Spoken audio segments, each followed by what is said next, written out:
બાપનું ઘર છે. તમે તો કીધું સરકાર છે, કંઈ પણ કરી શકે. વિચાર કરો, જો એ અહીંયા પહોંચી ગઈ તો ફાઇલ તો ઘરમાં જ છે.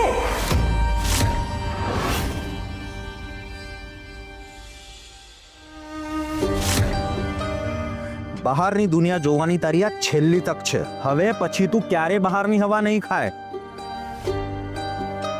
એવું તમારું માનવું છે ઇન્સ્પેક્ટર? એમ તો તને શું લાગે છે? એ જ કે બહુ જલ્દી હું મારા ઘરે હોઈશ. એમ કોણ લેવા આવશે તને? કંકુ આવશે મને છોડાવવા. કંકુ મારું નસીબ બદલશે અને કંકુ જ મારું માન અને સન્માન મને પાછું અપાવશે. આવા વિચાર કરનારા ગાંડા હોય છે. તમારા આવા વિચાર સાંભળ્યા પછી મને પણ એવું જ લાગ્યું હતું ઇન્સ્પેક્ટર, પણ મેં તમારી આ વર્દીની લાજ રાખી લીધી. લાજ નહીં, બીક. આટલા દિવસની પ્રસાદી પછી તને મારા હાથ અને આ વર્દીની બીક લાગે છે.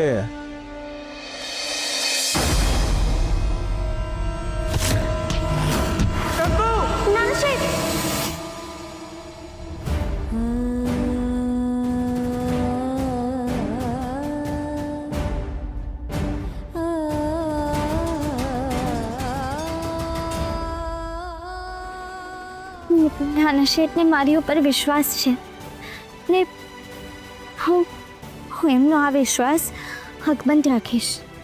હું નાના શેઠને છોડાવીને લાવીશ, ભલે કાંઈ પણ થઈ જાય. હું નાના શેઠને ઘરે પાછા લાવીશ ને એ પણ દિવાળી પહેલા. હા માવડી, તને ખબર છે ને હું સત્ય માટે લડું છું ને જ્યાં સત હોય ત્યાં તો તું પડખે રહે છે. તો આ વખતે પણ રહે ને. અને માવડી, આ ખાલી મારી પરીક્ષા નથી, હા તારી પણ પરીક્ષા છે. ભૂલતી નહીં, મારી પડખે રહે છે.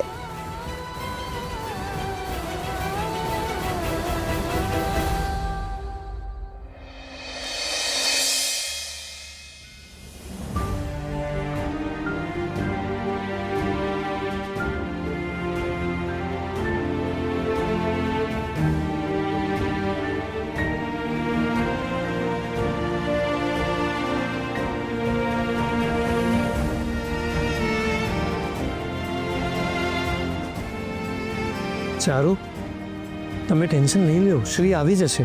આશ્વાસન માટે શબ્દો તો બીજા વાપરો. તમે મને કહ્યું તું ને કે મારો દીકરો દિવાળીમાં આવી જશે.